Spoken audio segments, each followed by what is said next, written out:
Hello, so today we want to talk about the 10 skills you're going to need to master if you want to be great at sales, right? And at that, I'm talking to entrepreneurs or anybody whose job involves selling, which is all of us, isn't it? I tell people that we all can sell. Trust me, all of us can sell. We might not understand sales, but we all can sell. If you wake up in the morning and you get out of bed, you can sell. You sold yourself an idea that today will be better than yesterday. If you have a wife, you can sell. Somebody bought you, you have a job. An interview is essentially a sales pitch. So all of us can sell. However, because a lot of us do not understand selling and the sales process, many of us can do it predictably. And the key is always, can you do something predictably?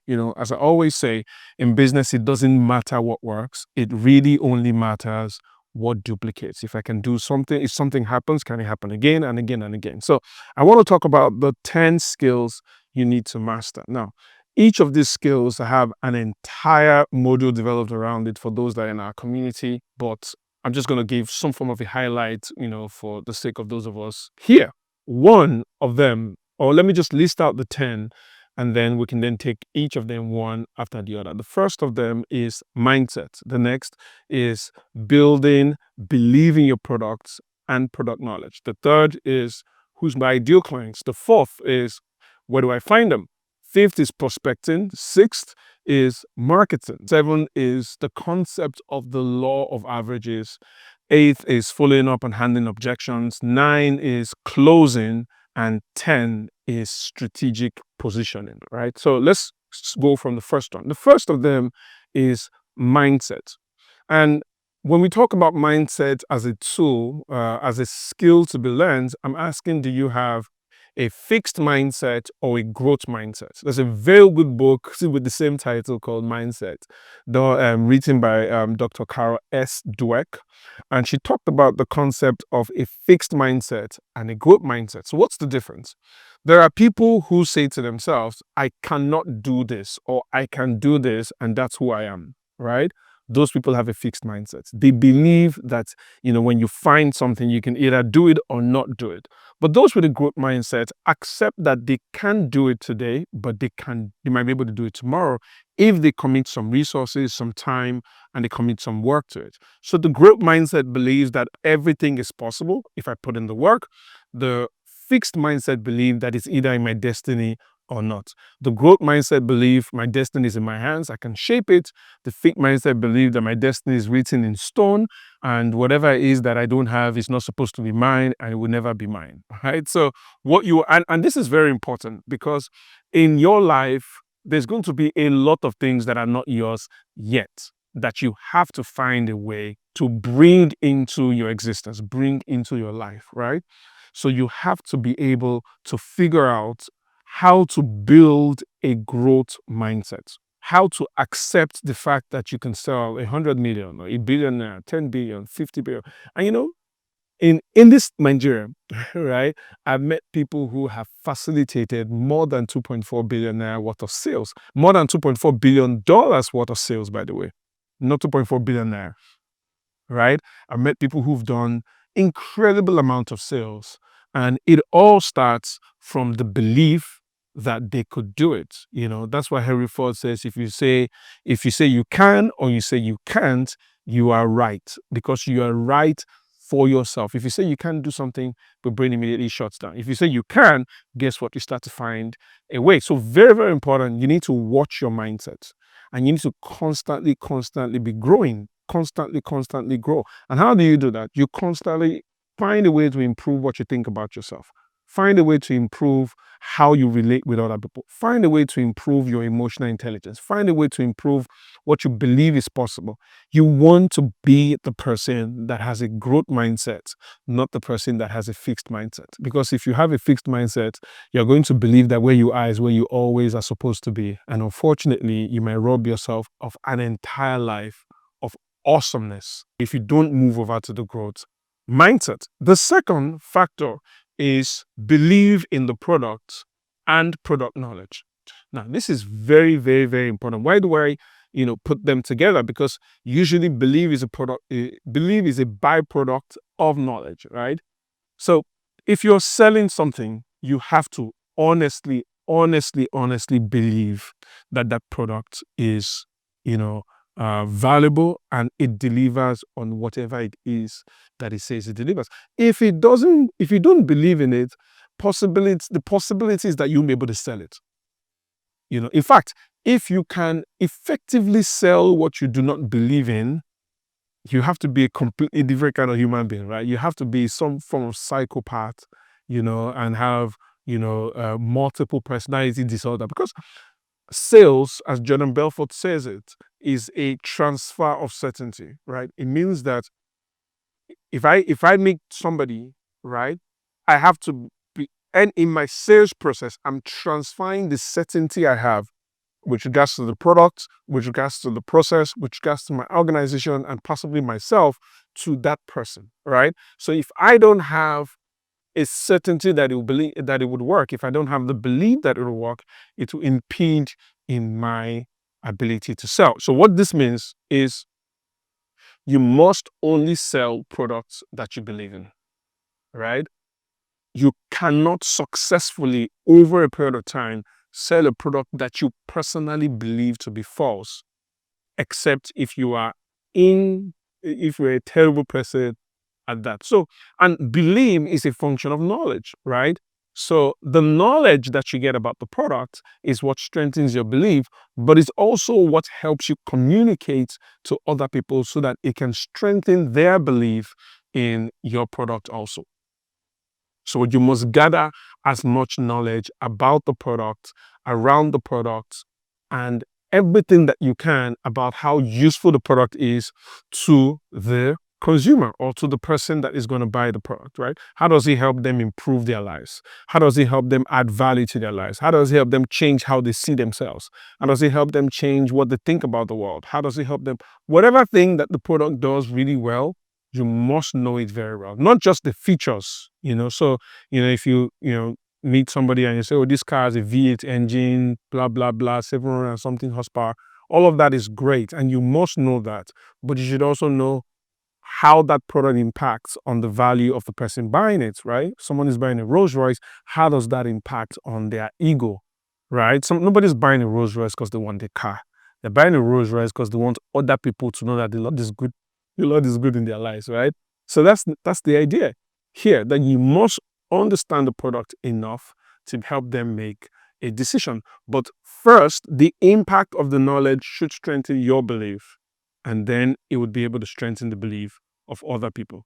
The third is you must build the skill to develop a customer avatar, or you must build the skill to be able to identify your ideal customers. Now, there is no product on the face of the earth that can be targeted at everybody. A product can be used by everybody, but it cannot be targeted at everybody. Take water, for example. Water is essential to life. Everybody needs water, but start a water business, right? You cannot target your water business at everybody. If you build a sachet water business, there are certain kind of people that will buy it. If you build a bottled water business, there's certain kind of people that will buy it. If your water is a lot more exotic than that, there's certain kind of people that will buy it, right? Even here in Lagos, you can buy water for 50 naira, you can buy for 100 naira, you can buy for 2,000 naira, and there are certain hotels that we do meetings and the likes that water goes as high as 7,000 naira. Now, it's still the same water, right? But you cannot target any product at anybody. So you must have the ability to know, who am I targeting? Because one of the major challenges I see with a lot of people in sales is that, oh, my product, for everybody. There is no product on the face of the earth that can be targeted at everybody. You're going to waste your time, waste your effort, and waste precious resources in trying to do that. You cannot be all things to all men. Even if you sell something as basic as water, right? I mean, even if you sell air, right? Air is free. But you package the air now. If you package the air, right, you're going to have to direct it at certain quality of people eventually. So, who is my ideal customer? Where do they live? If they lived in Lagos, where would they most likely live? If they live in Nigeria, where would they most likely live? If they live, even in Lagos, where would they live? What do they do? What kind of disposable income would the person who's doing business with me have? Where would they most likely hang out? What are the kinds of things that they would do? Well, just you need to know exactly where, because if you get two people, if me and you, for example, are trying to reach a customer, right, and maybe we have a product to sell that is 50,000 naira or 50 million naira, whichever, and I run an ad targeting everybody and I spend 100,000 naira, and you run an ad targeting the specific type of people that you need, and let's assume the both of us end up generating 100 leads. Spend 100,000. I generated 100 leads across different customer segments. You generated 100 leads within a specific segment. It doesn't matter whether village people are on your case or not, right? You would get better results than me, because 80 to 90% of people that I'm talking to, it's either going to be too cheap for them or too expensive, depending on whatever it is that I'm selling. 80% of the people who you're talking to, it's a right fit for them. So you will be able to convert a higher percentage of people than I will be able to convert, right? Right, because you have focused on your ideal customer, and I'm trying to get everybody. There is nothing on the face of the earth that can target every single person, even if it's water, even if it's air. Doesn't matter what it is. The moment it is packaged into a product, by the very essence of its packaging, it would attract a specific target audience. And once you look at the product, you need to know the target audience. Take food, for example. If you want to eat, if you go to a small mama put, you can buy food for 500 naira or maybe 5,000 naira or 200 naira. But there's the same food. There are places where you would go and you would spend millions on the same single meal, right? That single meal up there is not targeted at the person who wants to spend 500 naira down here. And don't get it wrong. It doesn't mean that the person who is doing a 500 naira business is less profitable than the guy who is doing a 50 million naira business. Don't get me wrong. In fact, in the case, the person who is doing 500 might be more profitable, right? Think about Beetle, right? As cheap as the car is, the company Volkswagen owns, Lamborghini, Maserati, Bugatti, and Porsche. All right. So, I mean, just think about that, right? The key here is not to try to sell product to high people or low people. It's to know exactly who you're focused on, right? So you need to build that as a skill, right? Because most people don't do that. Number 4 is, now that you know who you're targeting, the next and perhaps very important skill you need to find is, where can I find them? Where on earth are these people? Where on earth do they go to? Where do they hang out? Who are the people that do business with them right now? There's some people, I mean, we've had some clients that we've worked with, and by virtue of what they sell, we told the CEO that whenever you're traveling, you have to fly business class. You have to fly business class, because the kind of people that you're going to meet, the kind of people that would do business with you, if you're flying, and this is not about humility at all. In fact, what we told the CEO is this: look, we're asking you to fly business class, and we're not telling you to go there to flex. In fact, we gave the CEO rules. We said, for example, if the company is going to pay for your business class tickets, rule 1, you must get to the airport 3 hours before the flight. Check in and go to the business class lounge, right? Because in the business class lounge, there are other people in the lounge that are not on your flight.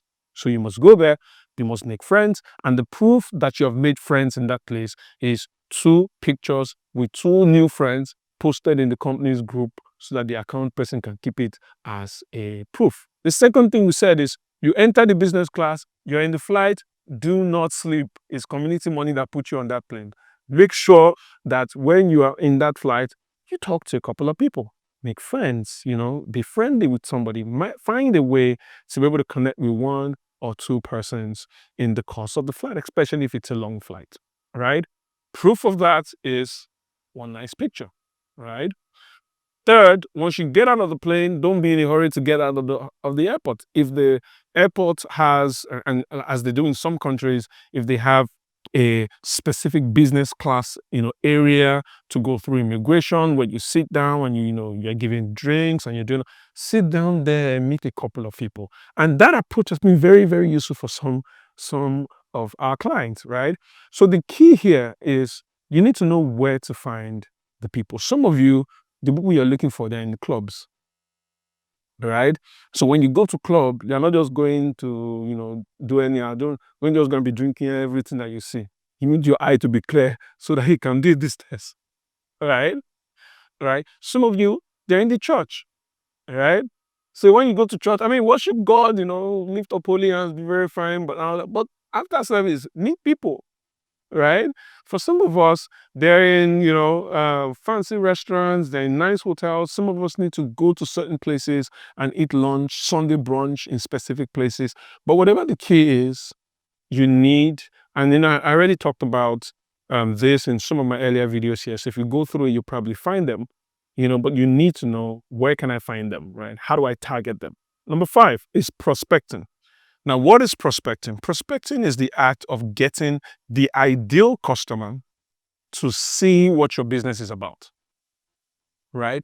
And I would say an ideal customer or an ideal prospect is somebody who has a problem that you can solve, who is aware that they have a problem that you can solve, and who has the capacity to pay for the solution that you offer, right?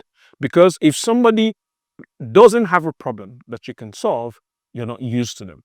If somebody has the problem that you can solve, but is not aware that they have a problem that you could solve, you're going to be too expensive. You're going to be a luxury item, right? If somebody has the problem, is aware, and doesn't have the capacity to solve the problem, to pay for your solution, you're going to be wasting your time, right? So you need to be able to prospect. You need to be able to present to these people and ensure that you get their attention, right? A prospect, like I said, is somebody who has a problem you can solve, is aware that they have a problem you can solve, and can afford the solution that you have. 6 is marketing. I've done several videos here about marketing, but I always say marketing is everything you do that gets your ideal prospects to know you, like you, trust you. Marketing is not sales. Great marketing improves sales anyways, but marketing is not sales, right? So what do? How do I put myself in front of my customers in the best way possible? How do I put myself in front of my customers in the best way possible? Very, very important, because it's not just about putting yourself in front of your customers. It's about doing it in the best way possible, right? To ensure that whatever it is I'm doing in front of my customers can achieve these 3 things. It can get them to know me and know how good I am at what I do, to like me, and to trust that I can deliver based off of what their expectations, are, right? So how do you market? Here at LIMBsimple, we have a module at the Strategy Factory where we talk about the 11 marketing channels, right? So that would get to you if you come to class, Strategy Factory. But the key here is that marketing is a skill that we need to build. Number 7 is the law of averages. This is a very, very important skill to build, thing to know. Why? Because if you don't know this, you will not understand how much input gets you your outputs. There is nobody on the face of the earth that can close everybody. Nobody, right? Even, someone that you would probably consider the greatest salesman in the world, Jesus Christ, told a story. And in that story, only about 25%, he had about 25% success rate. And even the 25% success rate was varied. So if you really calculate it, you're looking at something around the 13 to 15% success rate if you think about maximum success, right? Very, very critical point to note. And the law of averages states that if you do something over a period of time, a ratio would appear. That ratio becomes how you then relate with that activity. So what does that mean? If I spend 100,000 there, I can generate 20 leads and can close 2 people, it becomes clear. Especially if I do that over and over and over and over again, and it becomes a pattern, I now know that 100,000 gets me 20 leads, gets me 2 sales. So now I have to think about the profit margin on those 2 sales. Is it worth that 100,000 that I'm putting in? Because now, if it gets me 2 sales, those 2 sales have a cost of customer acquisition of 50,000 to me, right? So if I'm not able to cover that cost, then I'm doing something wrong. Except if, again, those 2 sales become an introduction into my community or into my system, and then you can then have other things being sold to them. So, for example, it's said that McDonald's spend a lot more than the initial average buy to attract the customer, because they know that when you come in, they can always upsell you into all the other things. So the law of average, nobody closes everybody. Nobody has that capacity. Nobody would ever will. And if you really check it, you would find.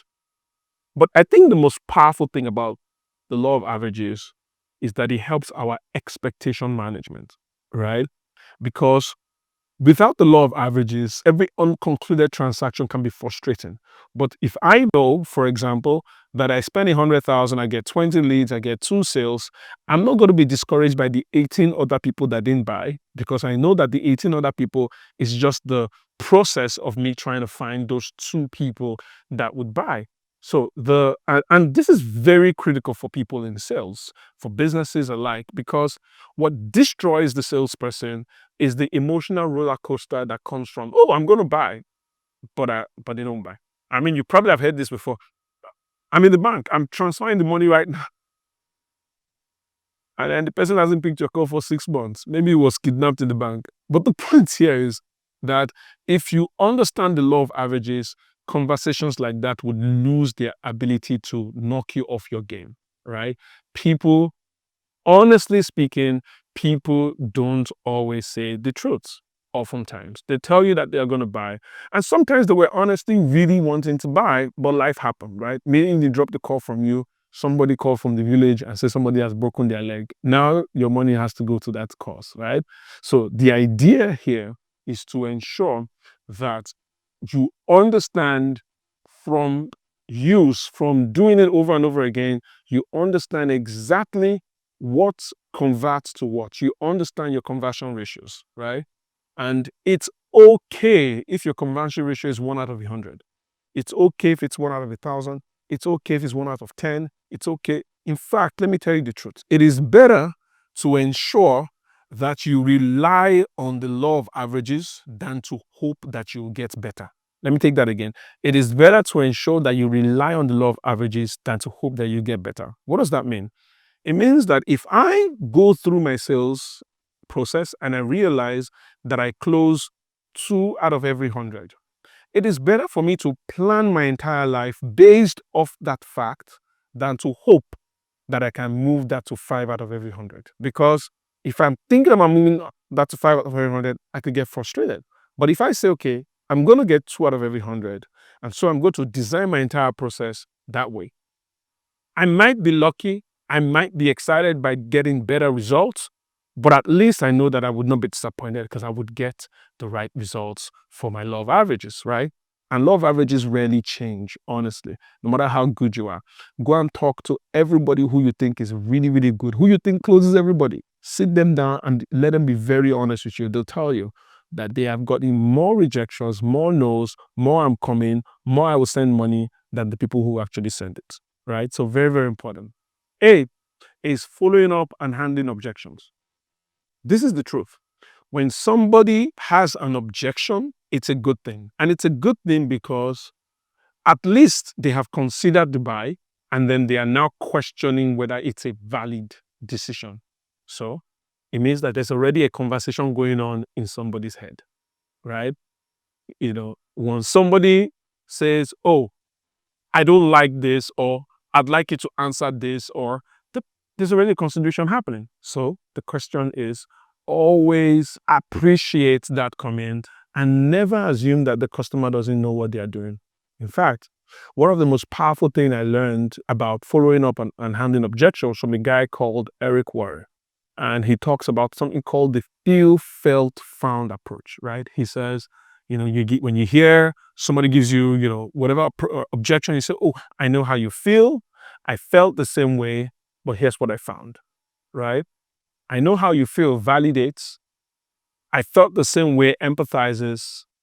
Here's what I found discovers, right? So somebody says, oh, I don't think I can pay for your, $15,000 mastermind because I think it's quite expensive. I said, oh, I know how you feel. It's very easy. I felt the same way when I realized that sometimes learning could be very, very expensive. But I also found out that sometimes those kind of classes or those kind of programs put you in privileged rooms that could be worth 20 times, 30 times that amount. Would you like me to show you what I found out exactly about this specific program? Right? So somebody says, "Oh, I can't buy your sneakers because it's 100,000 there. I think it's too expensive." You say, "Oh, good. I know how you feel." You know, it's very easy for me to feel the same way that 100,000 is a lot of money to spend on the sneakers, right? However, I found out that the quality of such sneakers is usually worth a lot more than five sneakers worth half the price. So essentially, while it looks like you're spending more money, you might be saving a lot of money, in the long term. Do you understand? So you want to be never discredit an objection because you would be insulting the intelligence of the person who is talking to you. And trust me, if the person is really not intelligent, you're not going to need that person's money, right? So if you need that person's money, the person is intelligent, right? So sometimes clients ask us questions that we consider stupid questions. And sometimes we want to give it back to them and say, what kind of question is that? No, no, no. The client is right. The customer is right. Feel, felt, found approach becomes the way to go. And 9 is closing. Closing is I have collected the money. And anybody who's ever sold anything, but more importantly, any of us who's ever bought anything, and we all are in that category, know that there's a very huge difference between I'm going to buy and here's my transaction receipt. Because every one of us, at the point of actually paying, we always question exactly whether we should buy it or not. So what you want to do is to quickly get people over the line, right?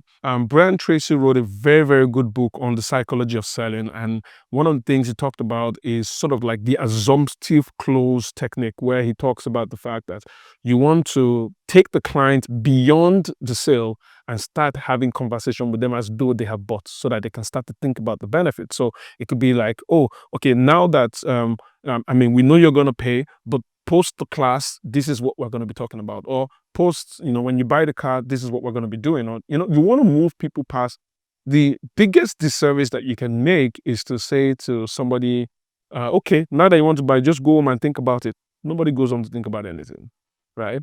The idea with their brain, ensure that they close immediately.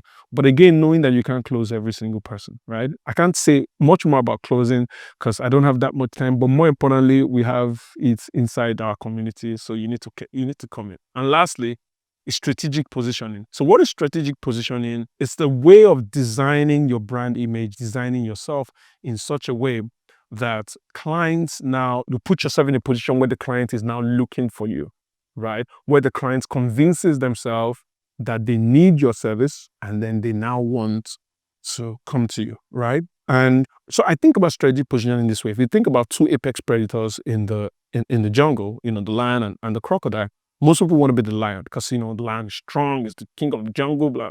But the average lion lives, 14 years. I think the oldest lion lived 21 years. And most of the time, lions die of starvation, right? Because at some point, they're not fast enough, and so they can catch all this prey, right? But the crocodile does differently, right? The crocodile goes to a place, positions where he knows that the prey is coming, and so the prey comes there, and then he picks whatever it is that he wants to eat from the watering hole, right? And that's very powerful. And to be able to do that, one, you have to be able to determine who you're positioning for.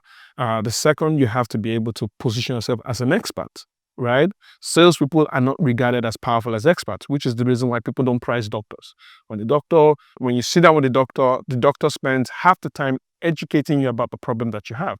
And so if you want to be seen as an expert, stop trying to sell and start educating. Okay, you're in real estate, still saying, come and buy my land in Ekwe. Switch it to 3 reasons why you should own a house or own a land in Ekwe. Education positions you as an expert, right? Third thing you want to do with respect to strategic positioning is that you want to extremely manage how you're seen, right? I'm not saying that you should live a fake life. I'm just saying at every point in time in your life, show up the best way you can, especially online. So some of the pictures that you have on your social media page, you should go Sunday things, chilling with the boys on a Sunday, stealing on it, whatever that is. Get the hell out of that place and stop doing that kind of stuff, right? Very, very important. Right? You also want to, understand numbers, right? use numbers intelligently, right? You're whatever it is, try and use the industry numbers to help. Oh, I'm in the pharmacy industry, and let's say you want to pitch to an investor. Oh, the pharmacy industry last year did $51 billion, whatever that number is, right? Or I'm in real estate. Or maybe you're in real estate, you are new in real estate, right? And then, but you're partner with a company, you sell for a company, right? You say, oh, my name is Ezekiel Solesi, I'm a partner with X company. In the last 20 years, we've helped investors put $35 billion in the real estate market, and we can help you with your next investment. Now, personally, I might not have done anything, but I borrowed the credibility of the organization that I'm in partnership with. And that's what it means by using numbers intelligently, right? Borrow somebody's credibility. We are all using somebody's credibility. Those of us that are Christian, if you go and pray and say, devil, stop in Jesus' name, is it not someone's credibility you're using? Are you the one that died? We are all borrowing somebody's credibility. You're not the one that died.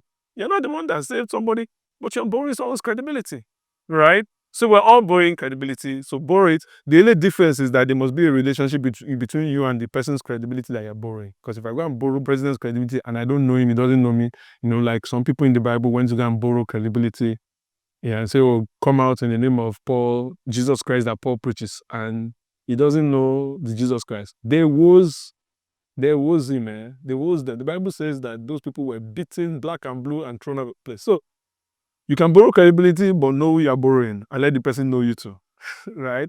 And then you also want to go to the right places, right? You can, for strategic positioning, you have to be seen in specific places that are important for the people that you're positioning for.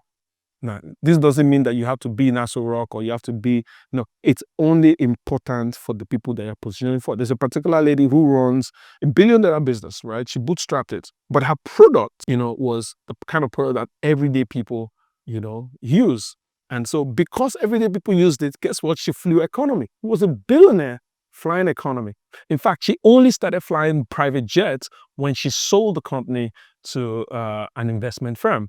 So note, it's important to position with the people, to be in the same space with the people you're positioning with. Whether you're a big person positioning for the small guys or you're a small person positioning for the big guy, make sure that you're seen in the right place. So having said that, these 10 skills are very important. Try to learn them, try to become good at them, and hopefully you would improve your sales.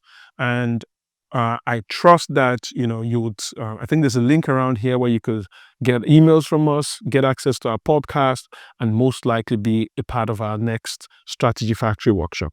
Talk to you soon. Bye-bye. Dear entrepreneurs and CEOs, did you know that 90% of businesses fail within the first 5 years of conception and only a very little fraction make it to 7 figures? Are you currently struggling with scaling your business, customer attraction, customer retention? Then you are definitely not alone. What if I told you that there are proven systems that could turn your business into a revenue generating machine? With over 4,000 businesses transformed and 53 of which are already doing $1 billion in revenue annually, we do not just teach you how to do business, we teach you how to actually win in business. At the Strategy Factory, you get the exact roadmap to scale your business, build a sellable business, attract high-value customers, make strategic decisions with confidence, make the most of your business, and also unlock powerful networking opportunities. Do not let your business become yet another failure statistics. Success is a strategy. The question right now is, do you have the right one? If you're interested to have further conversation on the Strategy Factory with us, comment strategy in the comment section and we'll follow up with you immediately. We look forward to seeing you in the next Strategy Factory happening this month.